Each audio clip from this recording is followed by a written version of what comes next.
പത്തനംതിട്ട നഗരസഭ ചുരുളിക്കോട് ഡിവിഷനിൽ സ്വതന്ത്ര സ്ഥാനാർത്ഥിയായി മത്സരിച്ച് തോറ്റയാളാണ് സോണി സാമുവൽ. ഒറ്റ വോട്ട് മാത്രമാണ് സോണിക്ക് ലഭിച്ചത്. ആ വോട്ടറെ തേടിയുള്ള അന്വേഷണത്തിലാണ് സോണി. എന്തിനാണ് തനിക്ക് വോട്ട് ചെയ്തതെന്നറിയാൻ ആകാംക്ഷയുണ്ടെന്ന് സോണി ന്യൂസ് മലയാളത്തോട് പറഞ്ഞു. ആകെ 10-15 വോട്ടേ കിട്ടിയിട്ടുള്ളൂ. എനിക്കോ?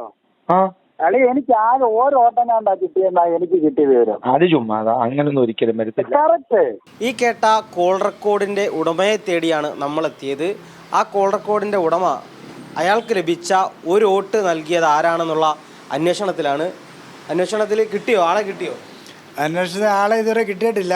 അത് പല ആൾക്കാരോടും ചോദിച്ചുകൊണ്ടിരിക്കുന്നു. ഓരോരുത്തരുടെ മുഖഭാവങ്ങൾ ഇങ്ങനെ മനസ്സിലായിക്കൊണ്ടിരിക്കുന്നു. അല്ലെങ്കിൽ ഇതിൻ്റെ നമ്മൾ ഈ ദൃശ്യ സിനിമ പോലെ ആദ്യം തൊട്ട് ഒന്നുകൂടെ റിവൈൻഡ് ചെയ്ത് ഈ ഒരു മാസത്തെ ആ എല്ലാ കയറിയ വീടുകളിലും അതൊന്നുകൂടെ ഒന്ന് നമ്മൾ പുനരാവിഷ്കരിക്കേണ്ടി വരും.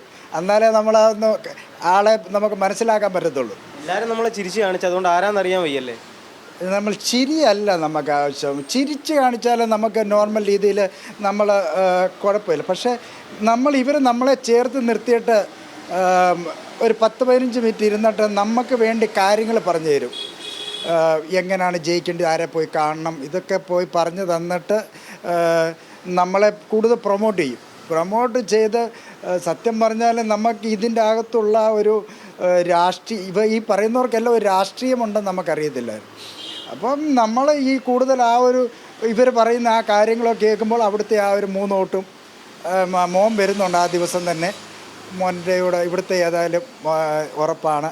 ആ രീതിയിലുള്ള പറച്ചിലൊക്കെ കേൾക്കുമ്പോൾ നമ്മളത് വൈകിട്ട് വന്ന് വീട്ടിലോട്ട് ഒരു ബുക്ക് മേടിച്ച് എഴുതി വെക്കും 3 വോട്ട് പ്ലസ്. അങ്ങനെ അത് 2 വോട്ട് എഴുതും. 1 വോട്ട് പോയാലും 2 വോട്ട് ഉറപ്പിച്ചെഴുതും. നമ്മൾ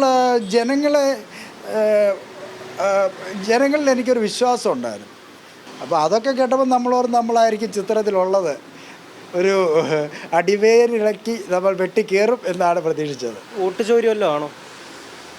എനിക്ക് അതിനെക്കുറിച്ച് ജനങ്ങൾ കൂടുതൽ മുന്നോട്ട് വന്നാലേ വോട്ട് ചോരിയാണോ ഇല്ലയോ എന്ന് പറയാൻ പറ്റത്തുള്ളൂ. ഇപ്പം ജനങ്ങളെല്ലാം മാളത്തിലിരിക്കുന്ന ഒരവസ്ഥയാണ്. അപ്പോൾ അവർ വെളിയിൽ വന്ന് പറയണം ഞാൻ അച്ചാർ വോട്ട് കൊടുത്തെന്ന് 2 പേര് വന്ന് പറഞ്ഞാൽ വോട്ട് ചോരിയെക്കുറിച്ച് നമുക്ക് സംസാരിക്കാൻ പറ്റത്തുള്ളൂ.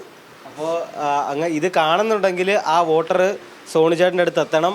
സോണിച്ചേട്ടൻ ആ വോട്ടറെ കാണാനുള്ള വലിയ ആഗ്രഹത്തിലാണ്. അതുപോലെ ആ വോട്ട് ചോരി എന്ന വലിയ പ്രശ്നങ്ങളിലേക്കും ചിന്തകളിലേക്കൊക്കെ സോണിച്ചേട്ടൻ കടക്കുന്നുണ്ട്. മറ്റൊരു കാര്യം, ഈ ചിരിച്ചു കാണിക്കുന്നവരെല്ലാം വോട്ട് ചെയ്യില്ല എന്ന് സ്ഥാനാർത്ഥികൾക്കുള്ള മുന്നറിയിപ്പ് കൂടിയാണ് സോണിച്ചേട്ടൻ. പത്തനംതിട്ടയിൽ നിന്നും അഫ്സൽ രാജിനൊപ്പം ശ്രീരാജ്, ന്യൂസ് മലയാളം.